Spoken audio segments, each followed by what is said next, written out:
Meus irmãos e amigos, boa noite. A graça e a paz do nosso Senhor Jesus.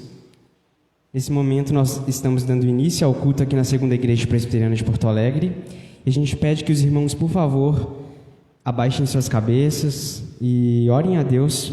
Escutem esse prelúdio aqui e preparem-se nesse momento para que a gente possa prestar culto a Deus.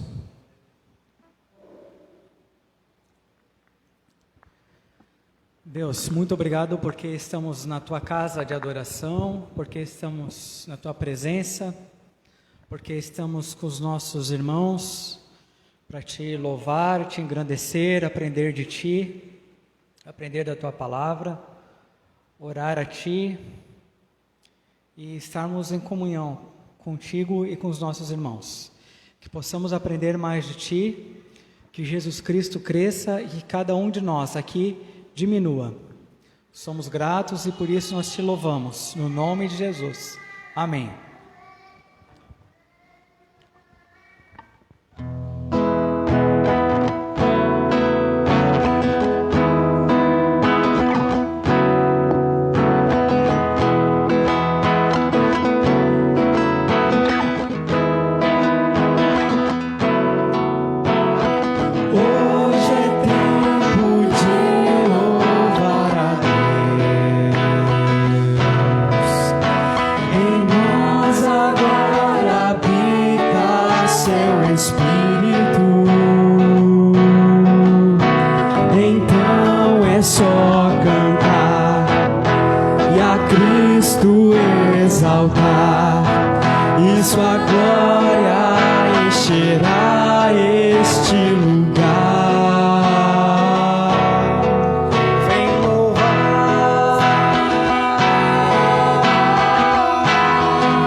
Nesse momento agora a gente vai passar a palavra para o presbítero Thalisson.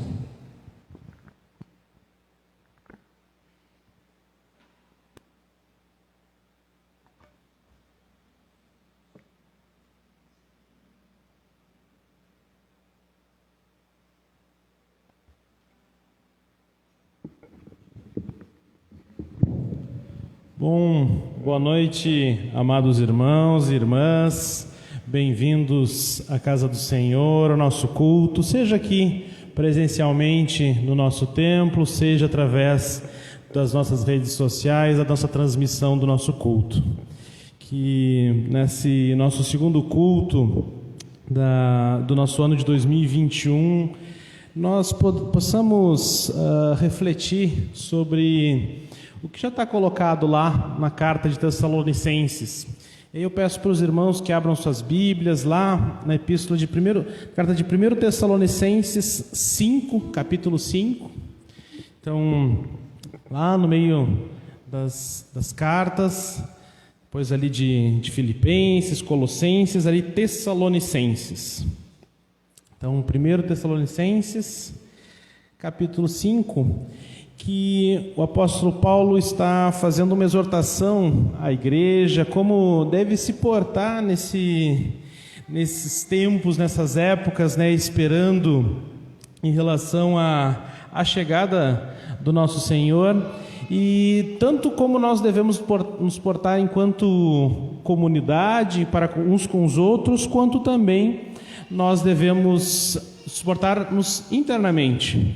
E lá nos versículos 16 a 18, que eu peço para que os irmãos localizem, então, 1 Tessalonicenses capítulo 5, versículos 16 a 18, que eu vou ler agora.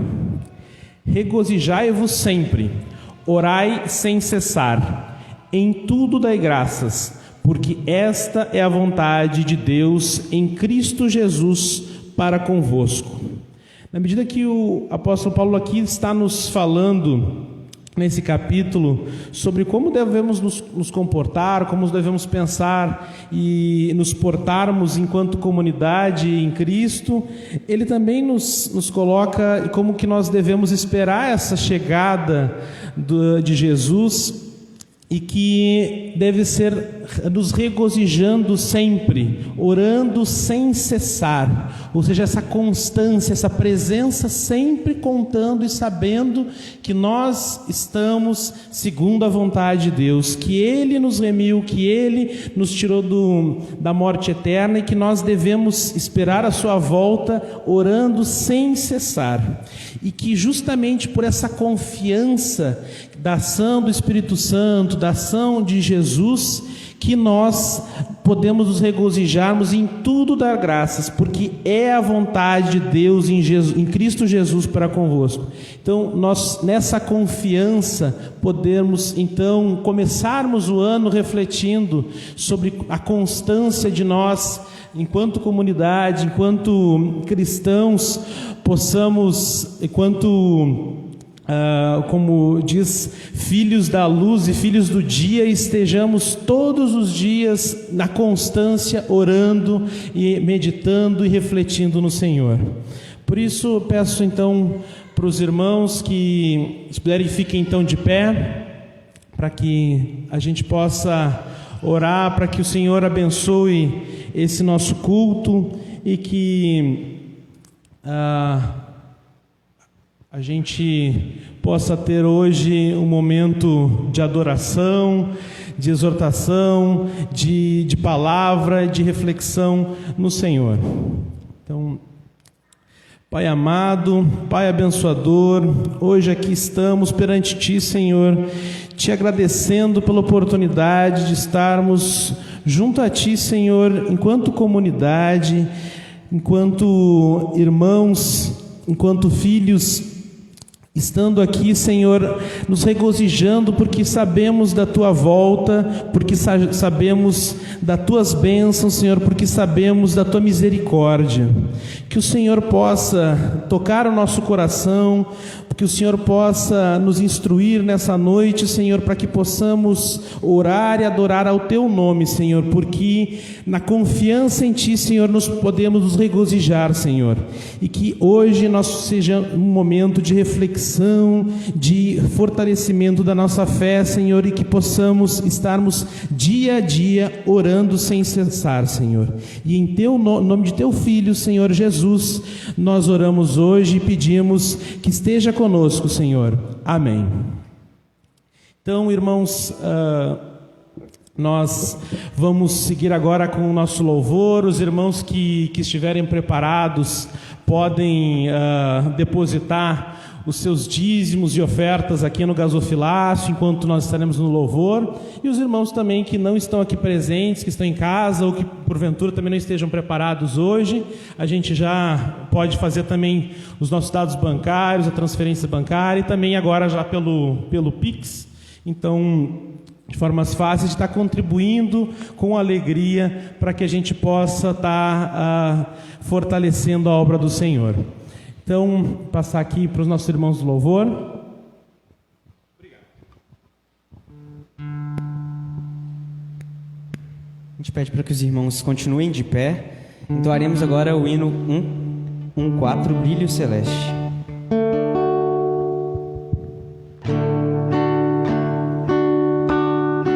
Peregrinando por sobre os montes e pelos vales, sempre na luz, Cristo promete nunca deixar-me. Eis-me convosco, disse Jesus. Brilho celeste, brilho celeste, enche a minha alma, glória do céu. Aleluia, sigo cantando, dando louvores, pois Cristo é meu. Se vejo sombras por toda parte, o Salvador não hão de ocultar, pois Cristo é luz que nunca se apaga. Vem ao seu lado, sempre hei de andar. Brilho celeste, brilho celeste, enche a minha alma, glória do céu. Aleluia, sigo cantando, dando louvores, pois Cristo é meu. A luz bendita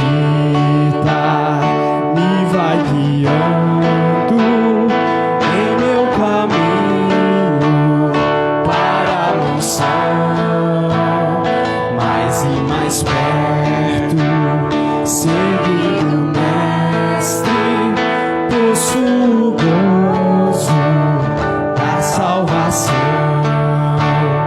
Brilho celeste, brilho celeste, enche a minha alma, glória do céu.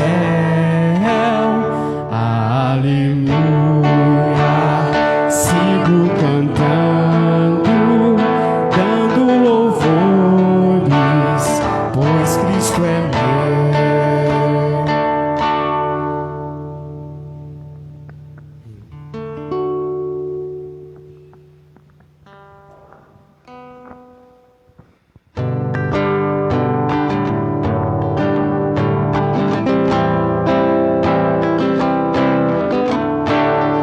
Ele exaltado, o Rei exaltado nos céus, eu louvarei. Ele exaltado, para sempre exaltado o seu nome, louvarei.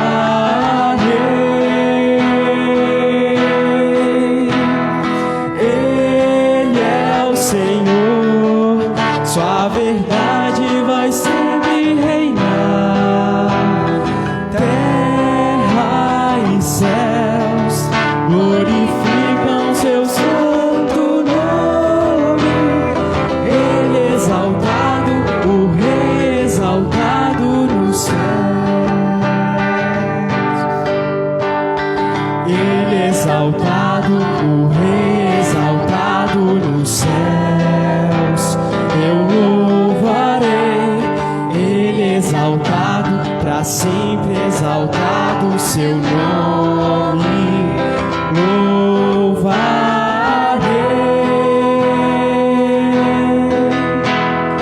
Ele é o Senhor, sua verdade vai sempre reinar. Terra e céus glorificam seu santo nome. Ele exaltado, o Rei exaltado no céu. Ele exaltado, o Rei exaltado nos céus.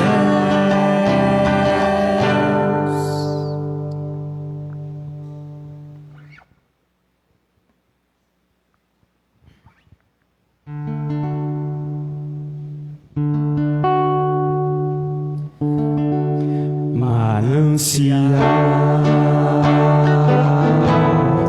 fonte de vida, de onde eu preciso e quero beber todos os dias. Bem mais que um desejo, tu és essencial para sustentar a minha vida, Senhor Jesus. Eu tenho sede de ti, minha alma anseia por ti. Só me satisfaço quando eu estou junto aos teus pés. Eu tenho sede de ti, minha alma anseia por ti. Manancial, única fonte de vida tu és. Manancial, fonte de vida, de onde eu preciso e quero beber todos os dias. Bem mais que um desejo, tu és essencial para sustentar a minha vida, Senhor Jesus.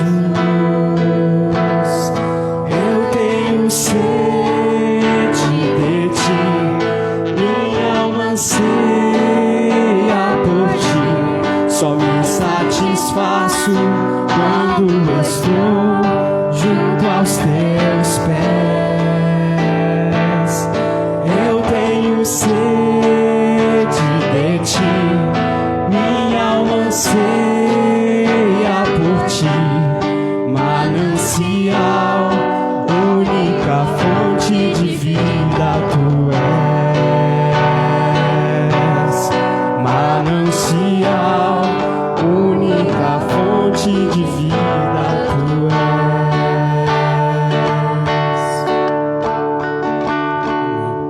Oremos, meus irmãos. Ó Senhor, louvado seja o teu santo nome, porque o Senhor nos trouxe na tua casa para te louvarmos, para te agradecermos, Pai, por tudo que o Senhor tem feito nas vidas de cada uma das pessoas que estão aqui nesta noite, das que nos acompanham pelas redes sociais. Nós cremos que o Senhor está conosco, que o Senhor está na frente de todo o trabalho. Nós confiamos no teu amor, na tua graça. E nós te pedimos, Pai, que o Senhor, por favor, nesta noite, aceite o nosso culto como forma de gratidão por tudo aquilo que o Senhor é para nós, Senhor. Nós te agradecemos, te pedimos que o Senhor abençoe todo o restante do culto, que o Senhor use o pregador para que a tua palavra fale aos nossos corações.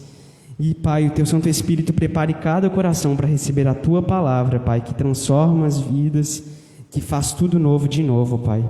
Te agradecemos e te glorificamos e te oramos em nome de Jesus. Amém.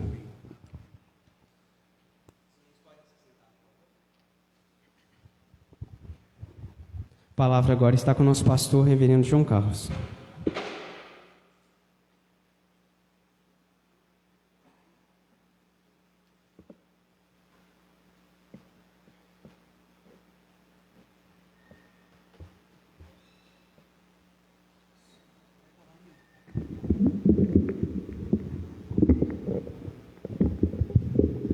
Boa noite, meus amados irmãos. Saúdo todos na bendita e gloriosa paz de Cristo.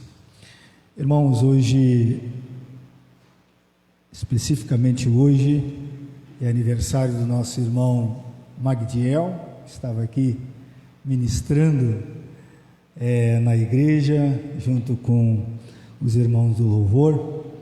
Ainda tem muitos irmãos de férias.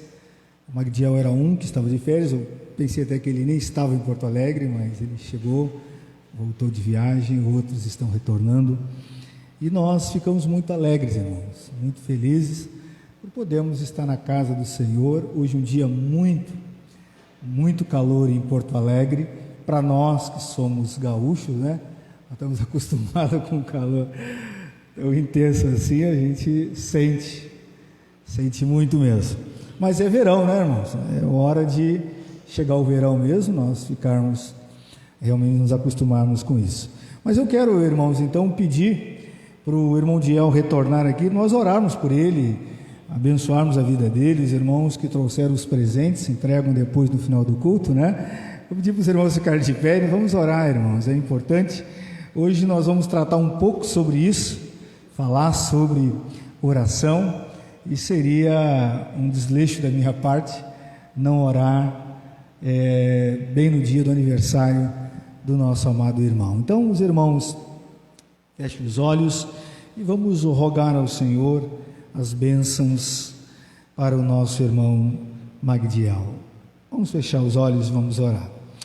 Pai querido, Pai santo, é um prazer nós estarmos aqui na Tua casa, é um prazer nós podermos ter esse momento de adoração ao Teu nome, o prazer e o privilégio de contribuir na Tua obra, na Tua seara, o prazer de estar em comunhão com os nossos irmãos, filhos, servos Teus, meu Pai, que seguem a mesma trajetória da caminhada da fé, louvam e adoram o mesmo Deus, receberam o mesmo batismo, têm o mesmo Espírito.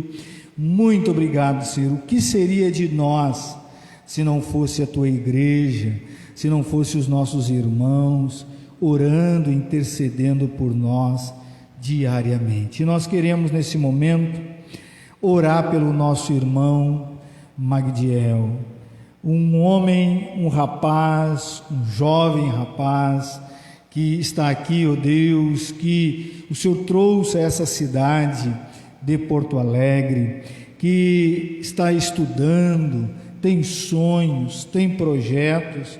O Senhor trouxe ele lá de Minas Gerais para o Rio Grande do Sul com um propósito que está no teu coração, e o Senhor venha mostrar isso, a vida e o coração do nosso irmão Magdiel.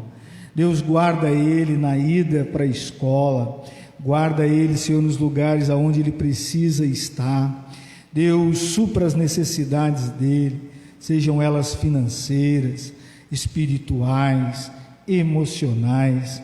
Meu Pai, nós sabemos que o diabo investe pesado para destruir a nossa juventude, os nossos jovens que pelejam diariamente para estar na Tua presença e caminhar com o Senhor. Muitos, é um número praticamente incontável de adolescentes e jovens que se perdem nessa trajetória e nessa caminhada.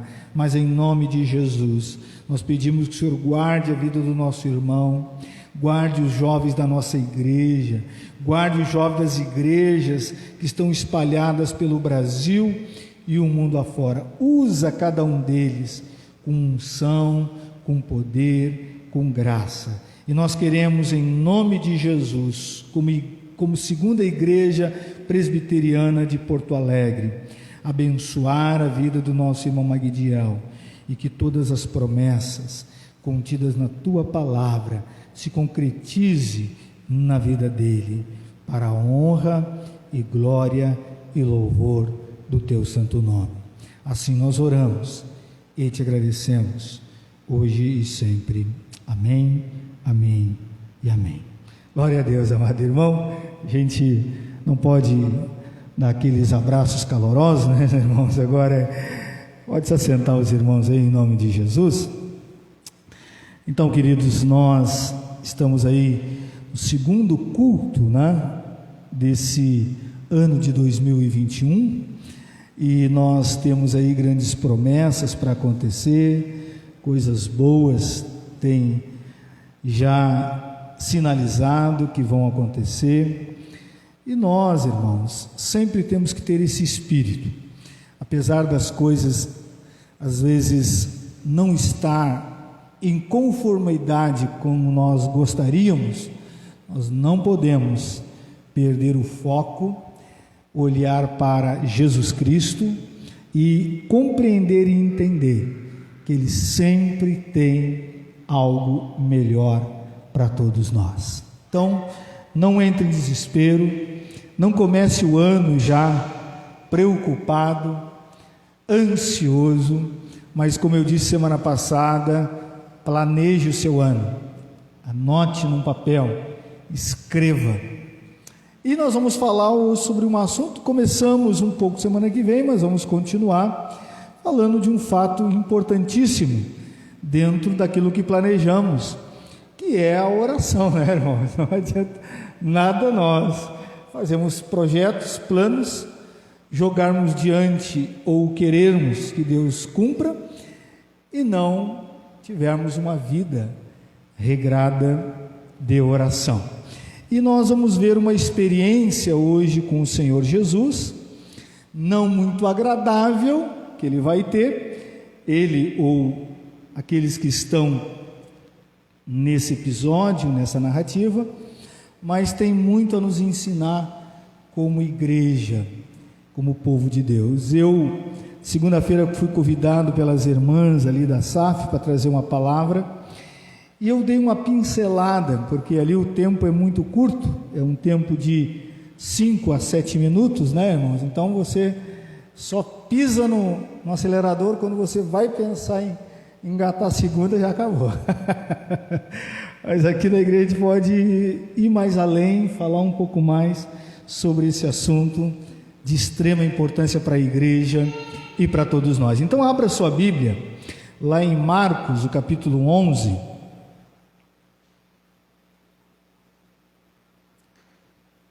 O Evangelho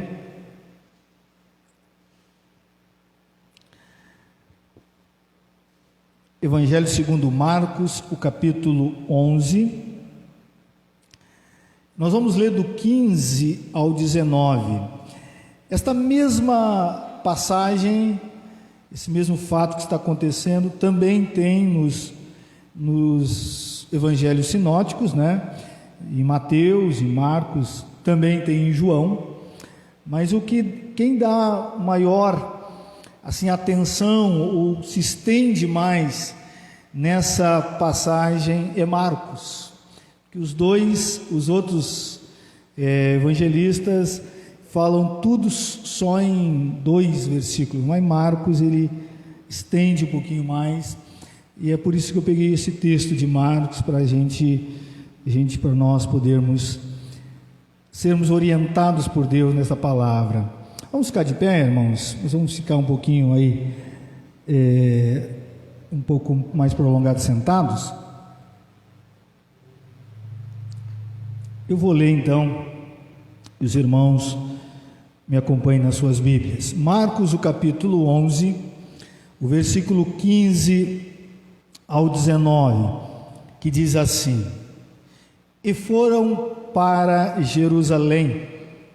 Entrando ele no templo, passou a expulsar os que ali vendiam e compravam, derribou as mesas dos cambistas e as cadeiras dos que vendiam pombas. Não permitia que alguém conduzisse qualquer utensílio pelo templo. Também os ensinava e dizia: Não está escrito, a minha casa será chamada casa de oração para todas as nações? Vós, porém, a tendes transformado em covis de salteadores. E os principais sacerdotes e os escribas ouviam essas coisas e procuravam de um modo de lhe tirar a vida, pois o temiam, porque toda a multidão se maravilhava de sua doutrina. Em vindo a tarde, saíram da cidade. Vamos orar em nome do Senhor Jesus. Pai querido, Pai santo, ó Deus, muito obrigado por nós fazermos parte do teu povo. Muito obrigado porque a tua palavra nos dá e nos concede, nos dá a certeza de tantas e tantas promessas, umas que já se cumpriram, outras que estão se cumprindo e outras que vão se cumprir.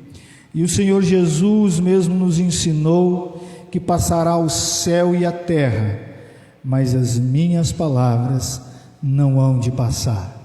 E nós estamos, ó Deus, aqui na tua casa para ouvir da tua palavra, ouvir das tuas promessas, ouvir dos teus ensinamentos.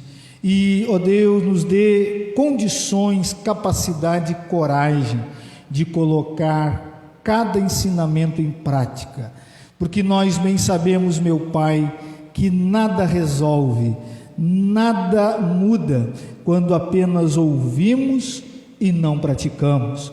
O próprio Senhor Jesus nos ensina e tem nos ensinado isso. Pai, muito obrigado pelo teu povo que aqui está no templo, que saíram das suas casas crendo que o Senhor se faz presente nesse lugar. Nós queremos te agradecer pelos irmãos, amigos, colegas que estão nos assistindo também por essa live, que têm, ó Deus, assistido aos cultos, participado, tem, ó Deus, abençoado esta casa com ofertas, dízimos, tem, ó Deus, praticado aquilo que tem ouvido da tua parte, Senhor, e que nessa noite não seja diferente, que o Senhor fale aos nossos corações, dissipa todas as trevas, dissipa, Senhor, toda perturbação, sonolência, cansaço. E nós sabemos, meu Pai, que muitas coisas acontecem e não são cansaços físicos, mas espirituais. Mas que nessa noite o Senhor, ó Deus, venha iluminar o nosso coração, a nossa mente, abrir os nossos ouvidos para entender e compreender a tua vontade. Assim nós oramos, agradecidos, no nome do teu Filho amado Jesus Cristo, hoje e sempre. Amém, amém e amém. Pode se assentar, meus amados irmãos e minhas amadas irmãs. Vou tomar aqui um pouco de água, irmãos, porque depois eu me esqueço e aí a coisa vai longe, né? Irmãos, teve um rapaz que perguntou para o pastor: pastor, o que é mais importante, a oração ou a leitura da palavra? Conta-se que o pastor olha para aquele rapaz e diz: o que é mais importante para um pássaro, a asa esquerda ou a asa direita?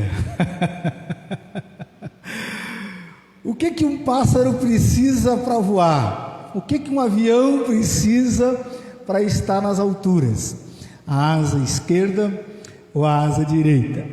Obviamente ele diz as duas. Então, ele diz: as duas coisas são importantes. Uma depende da outra. E um cristão precisa ter vida de oração e vida de leitura da palavra. Nós temos que aprender uma coisa, irmãos: algumas coisas na caminhada da fé e da vida fazem parte da nossa missão, mas outras coisas faz parte da nossa sobrevivência. E muitas pessoas, por não discernir essas coisas, em alguns momentos se perdem. Muitos irmãos estão mais preocupados com a missão, com o trabalho, com as coisas que a igreja faz, e se esquecem que o que mantém uma pessoa em pé, com vida espiritual, com diferença nas suas ações, é uma vida de leitura da palavra e oração. E tem mais uma coisa importante: a minha missão e a sua missão, Deus pode levantar qualquer pessoa melhor do que eu e do que você a qualquer momento, mas a sua vida de oração, de vida de leitura da palavra, é uma responsabilidade sua. Se você quer sobreviver e quer se manter na missão, entenda isso. E por que eu estou falando sobre esse assunto e dando essa ilustração no começo dessa mensagem? Irmãos, se os irmãos não perceberam ou ainda não leram, leiam os evangelhos, principalmente o de Lucas, que vai tratar da vida de oração de Jesus. Não existiu na terra até hoje, e certamente não existirá, alguém que mais orou, que mais teve intimidade com Deus, que mais dedicou tempo de oração do que Jesus. Jesus não só fez isso, como ensinou os discípulos, as pessoas com quem ele se relacionava, o quanto isso era importante. Isso é tão verdade, irmãos, que num dado momento, se você der uma pesquisada ali no livro de Lucas, capítulo 11, versículo 1, diz que Jesus, depois de sair do momento de oração, os discípulos chegaram para ele e disse: Senhor, nos ensina a orar. Por que eles pediram para Jesus, irmãos? Porque Jesus respirava. Jesus, em tudo que ele fazia, ele demonstrava que tinha uma vida de intimidade com Deus. E os discípulos, então, não queriam copiar a pregação dele, não queriam copiar os ensinamentos dele.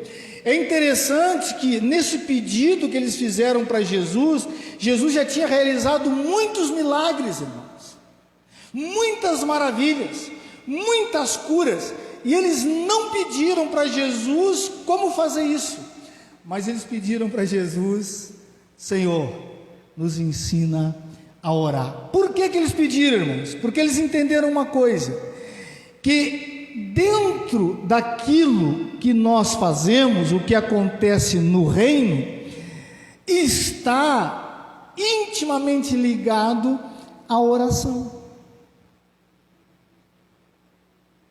Se queremos ser pessoas de relevância no que falamos, tem a ver com oração. Se queremos ver Deus agir de maneira extraordinária, tem a ver com oração. Então eles sabiam que se eles conseguissem, se eles chegassem no nível ou copiassem esse modelo de vida de oração de Jesus, as demais coisas todas seriam acrescentadas. Então, meu irmão, Lucas vai a todo momento nos mostrar isso. Um Jesus que sobe o monte, que desce o monte, que sai da multidão, fica sozinho, vai orar, passa a noite em vigília. Se você ler o Evangelho de Lucas e não perceber isso, você na verdade não está lendo com atenção as Escrituras. E esse texto que nós lemos, irmão, de Marcos, vai tratar, assim como os outros evangelhos, de um episódio que vai acontecer dentro do templo, e vai falar também sobre oração. É interessante que nesse texto Jesus, com muita sabedoria, faz essa transposição sobre o templo do Antigo Testamento, os rituais que aconteciam, para dizer que aquele lugar simbolizava, significava que também era a casa de Deus, que era a sua casa. E aqui nós temos que tomar muito cuidado, irmãos, porque existe hoje muita teologia, muito ensinamento, muita heresia, dizendo que templo é coisa do passado, templo é coisa de pagão, que hoje não precisamos mais congregar. E vocês bem sabem do que está acontecendo com desigrejados que tem em todo lugar. Eu estava estudando um pouco sobre isso. Existe no mínimo 3 tipos de desigrejados. Existe um desigrejado que diz que é membro de uma igreja, mas aparece na igreja no máximo 3 vezes por ano, ou em algum velório, ou em alguma festa que possa existir, Natal ou Páscoa, e depois ele desaparece. Se você perguntar para ele, você é de uma igreja? Ele disse, Você frequenta? Não, não tenho tempo. Ele diz. Mas por quê? Porque eu trabalho demais, tenho muitas funções. E essa pessoa, na cabeça dela, ela acredita que faz parte de uma comunidade, mas na realidade é uma desengrejada. Existem aquelas que se mudam para uma outra cidade e toda a vida frequentaram a igreja, mas quando saem da sua cidade e vão para um outro lugar, eles se perdem, eles não procuram, e eles às vezes dão uma desculpa que não acharam a igreja certa, não tem uma igreja que se enquadra, e viram pessoas, se tornam pessoas desengrejadas. Existem aquelas que estão magoadas com a igreja onde congregavam, com alguns irmãos que tiveram alguns conflitos, alguns problemas que surgiram quando estavam frequentando, e são pessoas feridas, e muitas dessas, elas se voltam contra os ministros, as igrejas. São aquelas que muito aparecem em algumas redes sociais, detonando tudo que possa existir sobre a igreja. Mas isso é muito perigoso, irmãos. Por quê? Porque a Bíblia que nós temos aqui vai nos mostrar uma outra visão. Aí alguns dizem assim, não, mas isso aqui é Jesus que está ensinando, porque ele estava em Jerusalém, e aquele momento era um momento que ainda existia os ritos da lei, mas depois da sua ressurreição tudo mudou. Paulo não pensa assim. Paulo pensa como Jesus e vai nos dizer que a igreja é importante. Abra sua Bíblia lá em 1 Timóteo, primeira epístola a Timóteo, o capítulo 3. Olha o que o apóstolo Paulo vai falar sobre a igreja. E aqui, irmãos, nós podemos querer distorcer de todos os lados, mas ele está falando da igreja prédio. Não tem como você dizer, não, isso aqui é igreja espiritual. Não, ele está falando de igreja prédio. Primeiro epístola do apóstolo Paulo a Timóteo, o capítulo 3, o versículo 14 e 15. Ele está instruindo o jovem Timóteo, que está em Éfeso, está na igreja de Éfeso, e ele vai falar o que é a igreja, na perspectiva, nos olhos do apóstolo Paulo. Olha o que ele vai dizer aqui, irmão. Primeira epístola do apóstolo Paulo a Timóteo, capítulo 3, versículo 14 e 15, diz assim: escrevo-te estas coisas, esperando ir ver-te em breve, para que, se eu tardar, fique ciente de como se deve proceder na casa de Deus, que é a igreja do Deus vivo. coluna e baluarte da verdade, diz o apóstolo Paulo. Então Paulo, irmão, também tinha a mesma visão de Cristo, que a igreja, onde o povo de Deus se reúne, tem sim algo de especial, algo de relevante, algo de ensinamento, a ponto dele chamar de coluna e baluarte da verdade. Irmãos, nós não podemos cair também no outro extremo. É muito perigoso. Os extremos sempre são perigosos. De começar a tratar a igreja local ou prédio como algo santo demais. Começamos a idolatrar as coisas que existem dentro da casa de Deus. Começamos a perder o senso, ou o bom senso, melhor dizendo, que a Bíblia não está tratando exclusivamente de templo como parede, coisa material, mas de povo, que é óbvio que vai agregar dentro de algum lugar. Então ir para o outro extremo também é perigoso, porque em tudo nós começamos a ter medo. Tocar no púlpito, muito cuidado, pode tomar um castigo de Deus e é perigoso, tá entendendo? Nós, quando temos temor de subir aqui num púlpito e falar, não é o temor das coisas, é o temor de Deus. Então é muito perigoso cair num outro extremo também.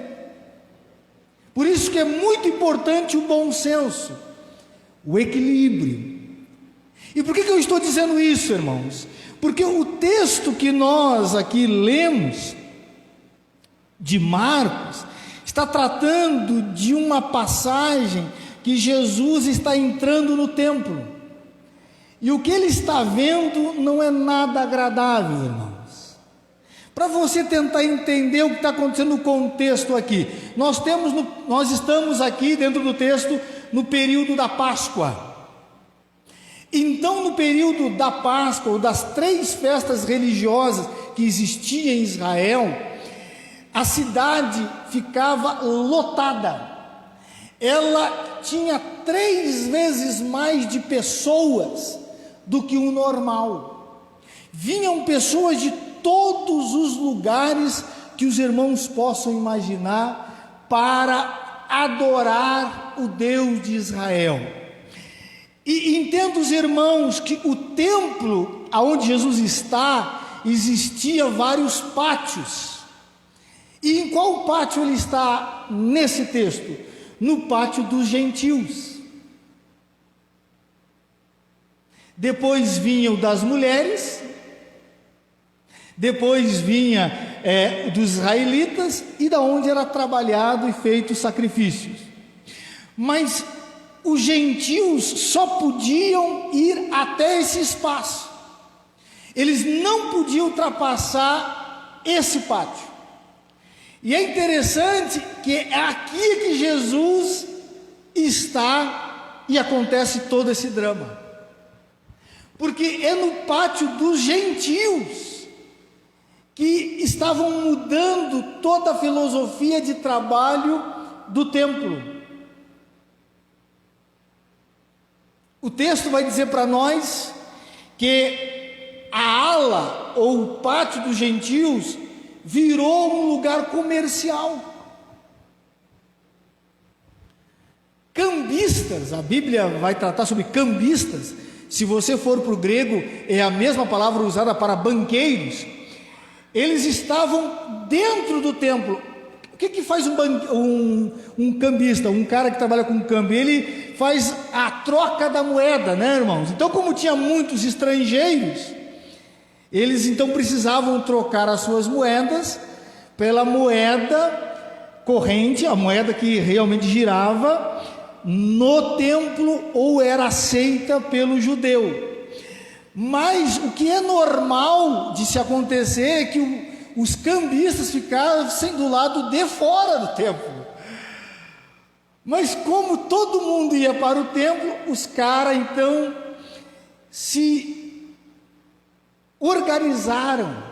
E quem é que comandava isso? Eram os sacerdotes, os saduceus, os herodianos, a cúpula toda de liderança.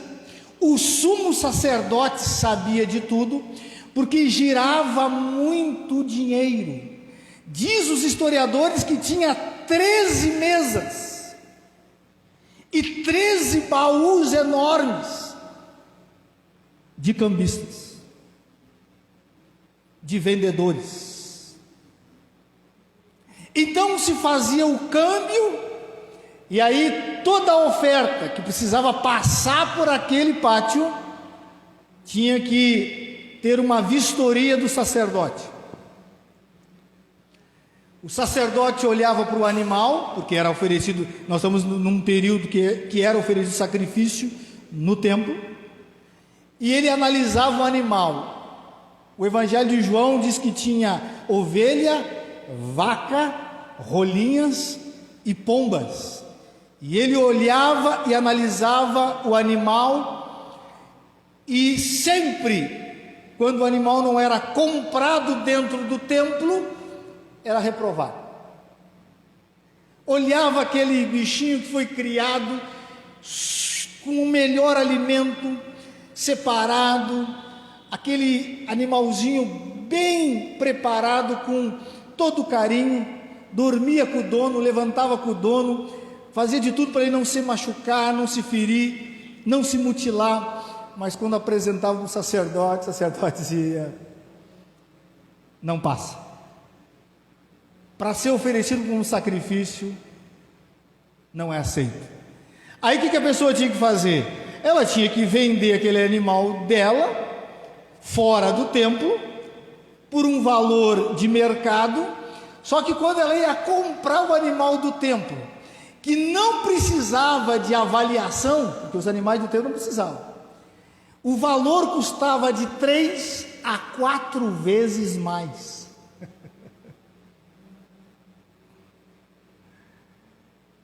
E aí, se quisesse oferecer o sacrifício, tinha que pagar.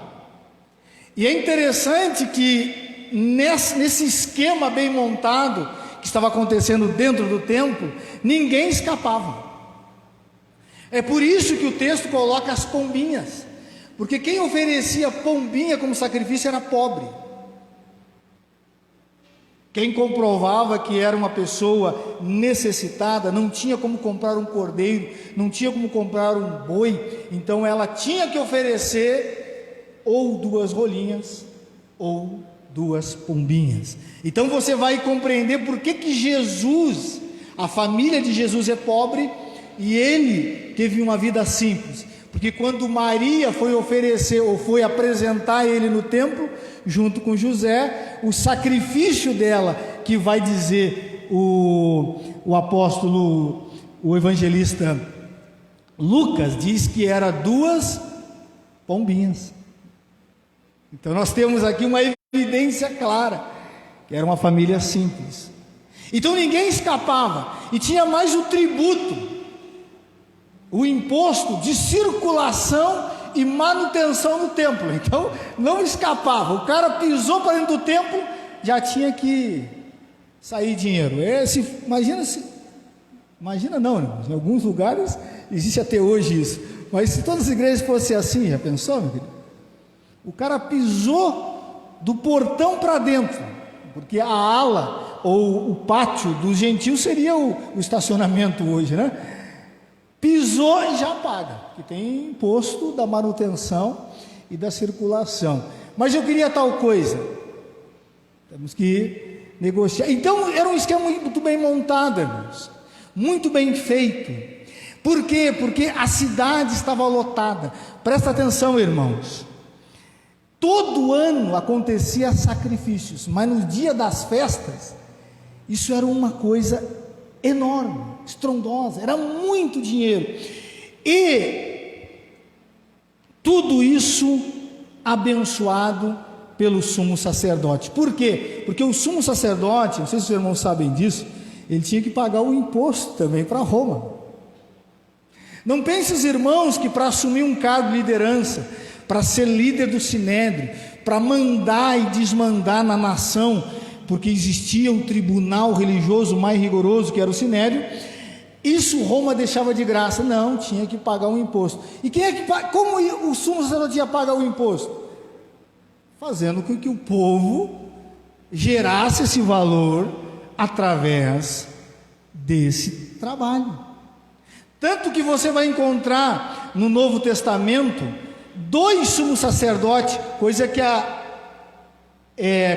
a lei proibia. Existia o sumo sacerdote Anás e Caifás. Mas por que? Como tem 2 sumos sacerdotes? Se não pode ter. Dizem que Anás estava devendo imposto. Apesar de ser e ter uma família, um sistema corrupto, não conseguiu tirar todo o imposto que precisaria para pagar para Roma. Então ele precisou ficar mais tempo no cargo para que ele pagasse os impostos. Então existia um esquema bem montado, irmãos, muito bem resolvido, muito bem legalizado. Tudo estava funcionando perfeitamente até Jesus entrar na história. Tudo estava em paz, todo mundo ganhando e todo mundo feliz. Todo mundo que não concordavam teologicamente participavam do esquema e todo mundo ficava feliz. Porque existia sacerdotes que eram saduceus, mas o saduceu não acreditava em ressurreição, não acreditava em milagre, não acreditava em anjo. Mas ele fazia parte do esquema, todo mundo ganhava, todo mundo saía feliz, e aquilo, em vez de trazer um bom testemunho para o povo de Israel, para o templo do Senhor, estava sendo levado uma mensagem. Ou quem é bom entendedor rapidamente compreende que existe um sistema corrupto e fraudulento nesse esquema. E aí, meus amados irmãos, Jesus então entra na história. Jesus então vê aquilo tudo e não consegue, não tem como ficar calado, não tem como fazer vista grossa, e ele toma umas atitudes aqui, irmãos, radicais. O texto, se você ler os 4 episódios, você vai perceber muito claramente que ele foi muito radical. A ira santa se manifestou. Para você tentar entender a magnitude do que está acontecendo aqui, quando o texto diz assim, passou, o versículo 15 de Marcos, do capítulo 11, o versículo 15 diz assim, entrando ele no templo e passou a expulsar. A palavra aqui usada, irmãos, no grego, é a mesma usada para expelir demônios. É a mesma usada para o exorcismo, é a mesma usada quando ele fez orações e deu ordem para que demônios saíssem das pessoas. É a mesma palavra usada que ele diz para os discípulos: eu dei autoridade a vocês para expelir demônios. É a mesma palavra. Então muitos acreditam que Jesus não estava só expulsando os homens de dentro do templo, porque Jesus não enxergava e não tinha um olhar somente humano. Ele também conseguia e via com seus olhos espirituais a ação do diabo, porque quem quer trazer uma mancha dessa para dentro da casa de Deus, para o nome do Senhor ser manchado, é o diabo. Então o texto nos mostra que ele foi muito firme, mas interessante, ele expulsa os líderes, não o povo. Porque o texto nos diz que quem se revolta com Jesus não é o povo. O texto é claro, diz que o povo se maravilhava. Mas olha o que diz o texto, é só você analisar o texto. O 18 diz que os principais sacerdotes, os escribas, ouviam aquelas coisas e tentavam planejar, buscar uma maneira de tirar a vida de Jesus. Nada, irmãos, que funciona corruptamente, bem feitinho, bem armado, você pode ter certeza que não. Você pode ter toda certeza que existem umas cabeças pensantes, uns líderes bem formados, que deixam as coisas bem ajustadas. Nós sabemos muito bem como funciona isso, né, irmãos? Nós brasileiros conhecemos bem essa situação e percebemos, e às vezes bate até um desânimo em algumas pessoas, dizendo assim: ah, não tem jeito. A política não muda nunca, porque está tudo corrompido. As coisas vão ser sempre assim e não tem como mudar. É algo que vai terminar desse jeito. É algo perdido. Mas Jesus não tinha essa visão. Jesus fez a sua parte.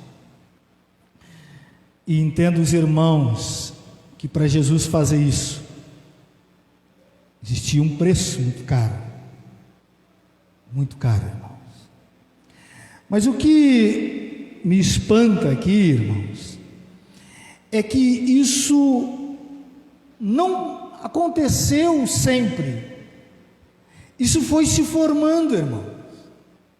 Porque se você ler um pouco o Antigo Testamento e você perceber que quando Salomão constrói o templo, e diz o texto lá que ele faz uma oração e Deus responde a oração dele, você vai perceber que a essência da construção do templo e de tudo que era feito naquele lugar era recheado de oração. E o próprio Deus diz: eu estarei atento a toda oração que será feita nesse lugar, disse o próprio Deus. Então toda a liderança, o povo de Deus entendia, compreendia que a igreja, ou melhor dizendo, o templo, isso nós podemos aplicar para a igreja, não era um lugar de comércio, não era um lugar de câmbio, não era um lugar de negócio, mas um lugar de adoração, irmão. E aí Jesus vem chamar o povo, os líderes e todos que estão naquele pátio, a atenção de voltar para as Escrituras, irmãos. E eu vou dizer uma coisa para os irmãos: nós olhamos para esse texto aqui e fizemos muita crítica. Nós olhamos para esse texto aqui e dizemos assim: ah, que coisa horrorosa que está acontecendo. Eu vou dizer para os irmãos que se nós como igreja não nos atentarmos, nós caímos nas mesmas ou na mesma armadilha. Nós começamos a vir ao templo ou ir à igreja só para barganhar, irmãos, só para negociar com Deus, só para ver o que eu vou dar e o que Ele vai me retribuir. É uma via de duas mãos: eu dou cá e tu me dá lá. Nós temos que tomar muito cuidado, porque nós podemos cair nas mesmas armadilhas que esses homens, e nós líderes, e nós, povo de Deus. Muito cuidado, meus irmãos, muito cuidado, porque Jesus então diz que Ele vai chamar aquelas pessoas para as Escrituras. Ele vai dizer que não está escrito, chamando o profeta Isaías, porque não tem nada de novo aqui. Jesus está transportando, está chamando a atenção, e os líderes sabiam disso, que já estava escrito em Isaías esse texto, esta palavra. E irmãos, eu não sei se os irmãos sabem de uma história que aconteceu nos Estados Unidos. Dizem que lá em meados da década de 60, final de 60, começo de 70, diz que se levantou um pastor muito diferenciado, e diz que ele tinha uma igreja que se destacou das demais. Era uma igreja uma das primeiras igrejas que começou a fazer culto, aonde agregava negros e brancos, coisa que não acontecia nos Estados Unidos. Uma igreja que começou a fazer trabalhos com os dependentes químicos, coisa que a igreja não se envolvia. Aquela igreja começou a trabalhar com uma assistência social, uma igreja que começou a ser relevante na sociedade, e todo mundo começou a olhar para ela, e todo mundo começou a frequentar aquela igreja, e ela começou a crescer, a crescer, a crescer. O pastor daquela igreja, vendo que o lugar onde ele estava não comportava mais aquela quantidade de pessoas, os homens mais ricos, ou alguns mais ricos dos Estados Unidos, começaram a frequentar e a investir pesado naquela obra, naquele trabalho. Uma igreja que anunciava o reino de Deus, que sabia princípios, mas diz que era tantas pessoas que ele teve que comprar uma fazenda,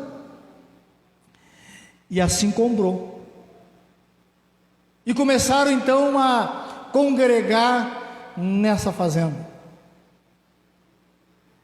E aí aconteceu um dos episódios, um dos fatos mais marcantes, mais assustadores, que se você fizer a pesquisa na internet vai encontrar.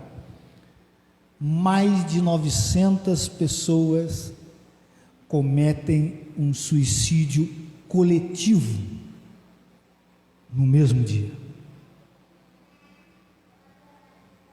Mais de 900 pessoas, para ser mais exato, 918, sendo que 200 delas eram crianças.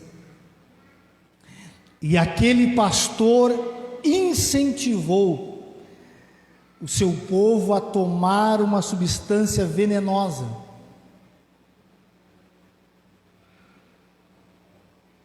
E conta que aqueles que não tomaram foram mortos por alguns guardas que existiam. O que se sabe é que morreram mais de 900 pessoas. E aí aconteceu a perícia, e aí ficou aquele ponto de interrogação: o que aconteceu? Como uma igreja que era relevante, uma igreja que fazia diferença, uma igreja que tinha vida com Deus, uma igreja que chamou a atenção do presidente, da primeira-dama, todos os olhos focados nela, acontece uma tragédia dessa. Conta-se que os peritos, os policiais que foram investigar, fazer um levantamento do que tinha acontecido, um policial falou uma coisa que desvendou todo o mistério. Ele disse: muito estranho, esse acampamento e essa igreja, em todos os lugares que nós andamos, investigamos, vasculhamos, nós não encontramos uma Bíblia.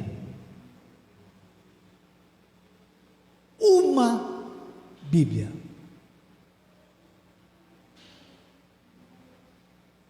A igreja começou bem, irmãos. A igreja começou com os passos certos. Mas o dia que ela deixou de lado as Escrituras, deixou de lado os princípios que Jesus ensinou sobre oração, ela se perdeu. Ela começou a usar estratégias e coisas humanas.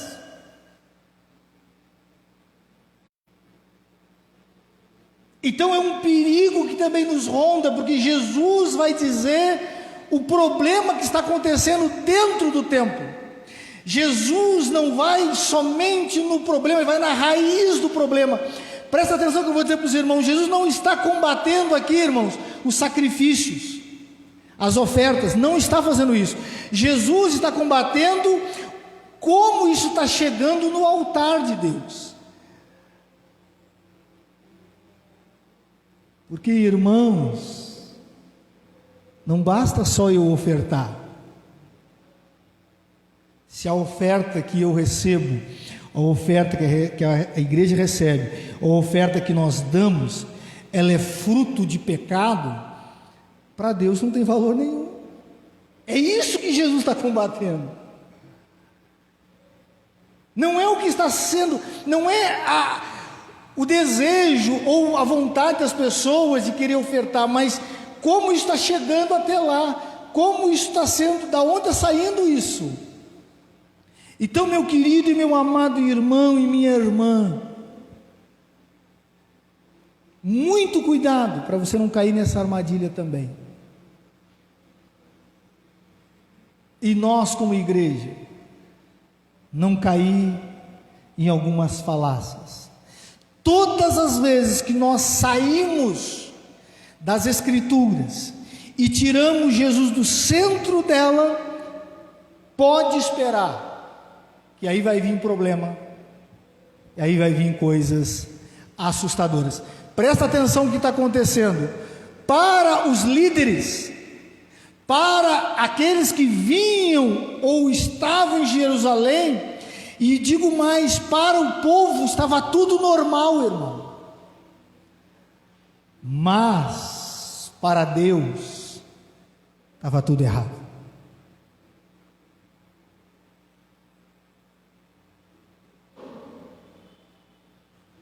Muito cuidado, irmãos, para a instituição não achar muito bonito, muito agradável, e nós esquecemos de perguntar para Deus se Ele está concordando ou não.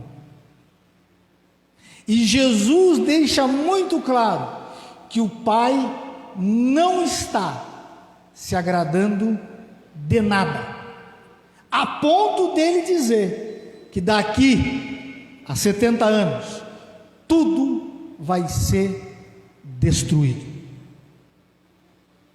Se vocês não estão entendendo o que eu vou dizer agora em palavras, disse Jesus, então vocês vão experimentar isso na pele, de entender que o que acontece aqui é abominação aos olhos do Pai. E eu gostaria, irmãos, dentro desse espírito, trabalhar com os irmãos sobre a oração na casa de Deus. E presta atenção que eu vou falar para você, meu amado irmão e minha amada irmã. E aqui você não pode olhar esta palavra, essa mensagem, só numa visão de local, de templo, porque você bem sabe que o apóstolo Paulo diz que o nosso corpo é templo, é santuário do Espírito Santo. Então essa palavra ela vale tanto para templo local, a sua casa, e também o seu templo, ou o templo do Espírito Santo, que é você. Não leve essa mensagem pensando o que vai ser falado aqui, isso tem a ver só com a igreja. Não. Você saindo daqui é igreja na sua casa.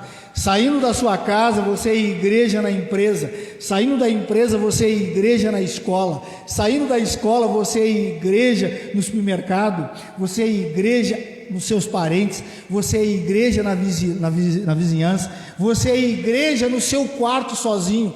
Então você e eu, nós em todo lugar somos igreja. Então que você enxergue essa mensagem.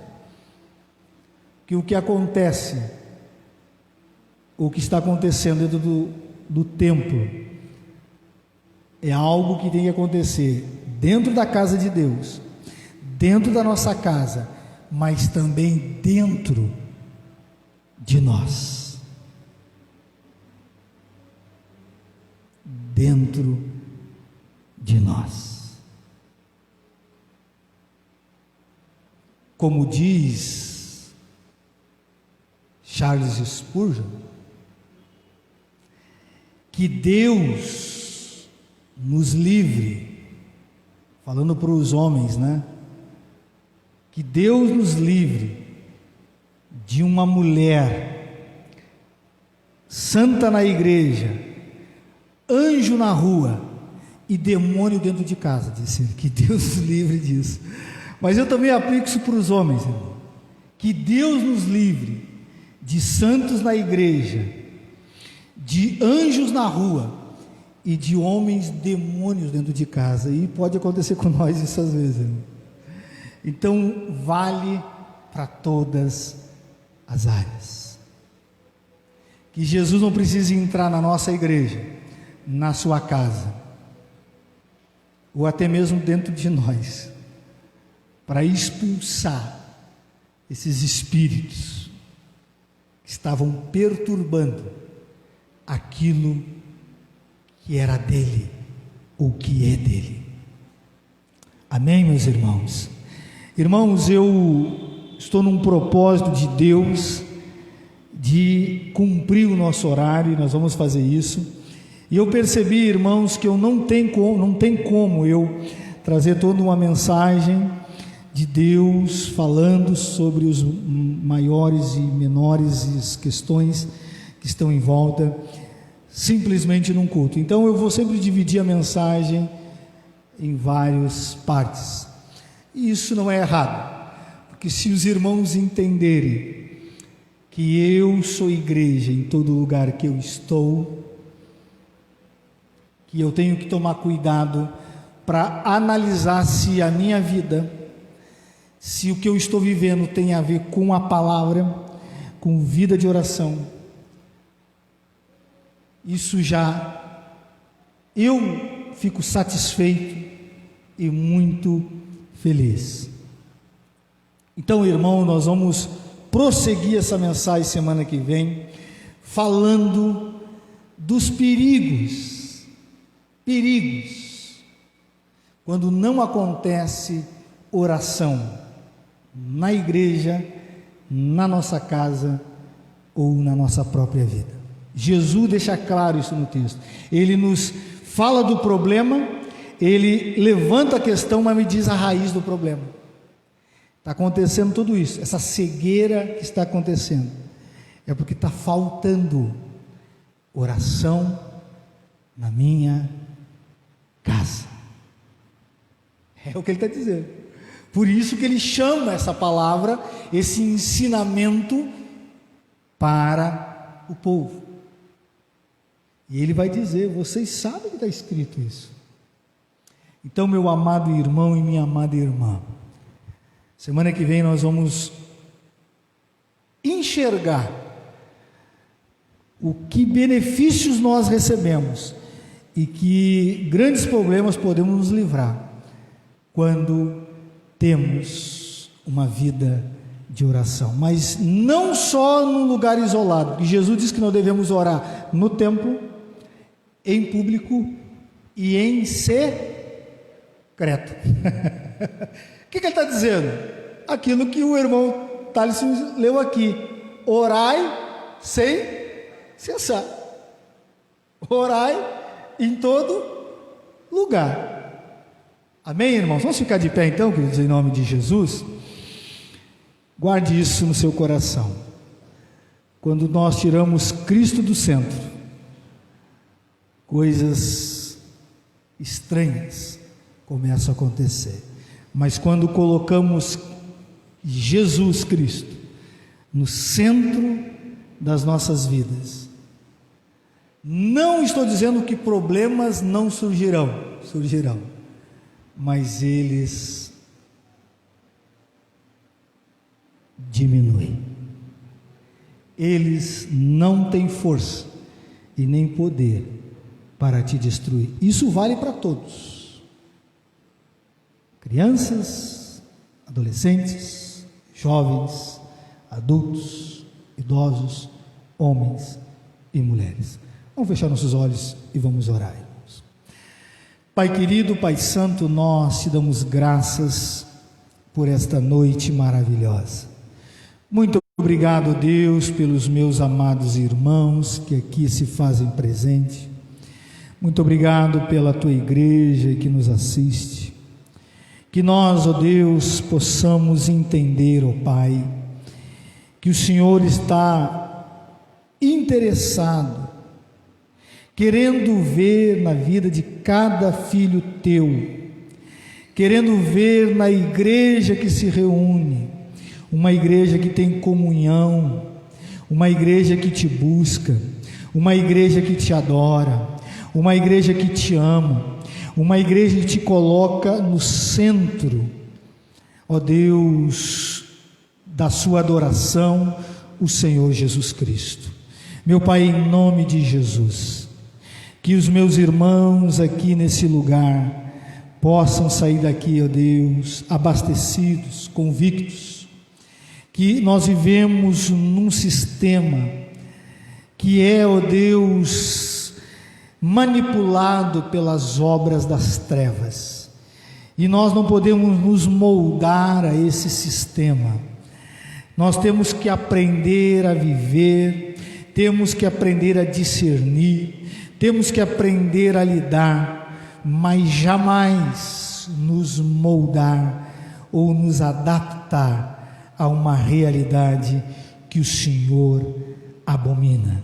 Meu Deus, em nome de Jesus, livra-me e livra o teu povo de cair nessa armadilha que esses líderes caíram, Senhor, de achar que porque as coisas estão funcionando, porque o dinheiro e a moeda está circulando dentro da tua casa, isso está sendo, ó Deus, agradável aos teus olhos. Nem tudo que funciona, nem tudo que dá certo tem a aprovação do Senhor. O próprio Senhor Jesus mesmo disse: aquilo que é elevado aos olhos dos homens é abominação aos olhos de Deus. Ó Deus, nos livra disso, meu Pai. Deus, nos coloca dentro do nosso coração um espírito de humildade, de simplicidade, de ouvir a tua voz e de enxergar as coisas como realmente elas devem ser, em nome de Jesus. Abençoa o teu povo, Senhor. Abençoa os homens, maridos, esposas, filhos, no relacionamento dentro das suas casas.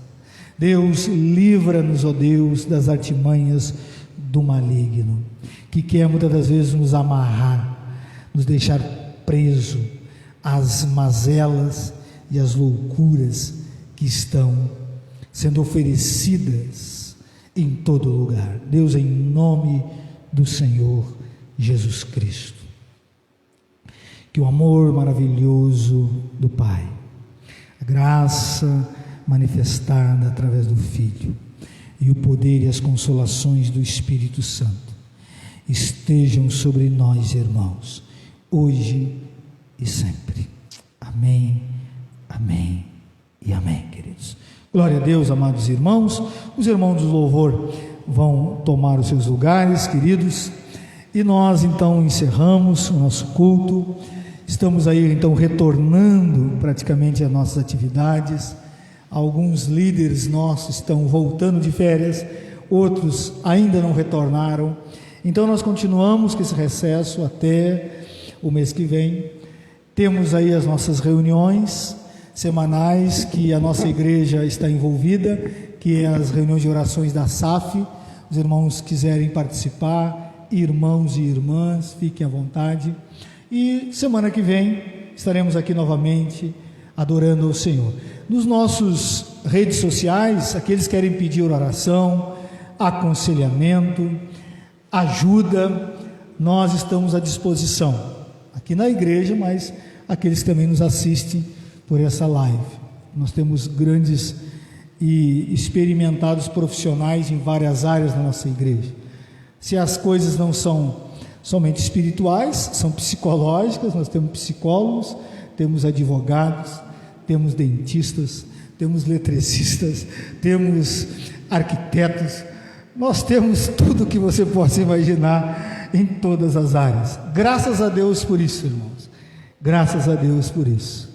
Nós temos aí pessoas preparadas por Deus, até fiscais de trânsito,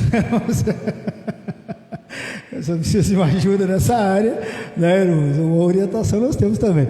Glória a Deus por isso. Então nós estamos à disposição de todos e daqueles que estão nos assistindo para esse tipo de trabalho, essa assistência também que a igreja tem capacidade e condições de dar. Que Deus abençoe a todos, em nome de Jesus, amém.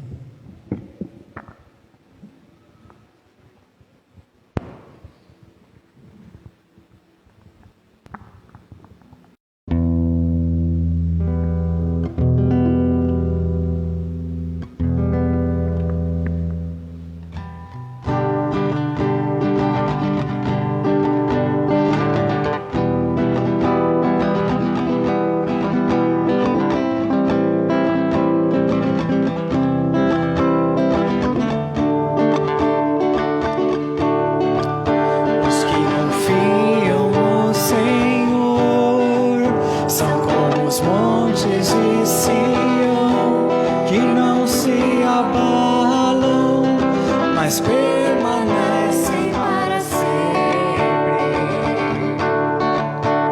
como em volta de Jerusalém estão os montes, assim é o Senhor em volta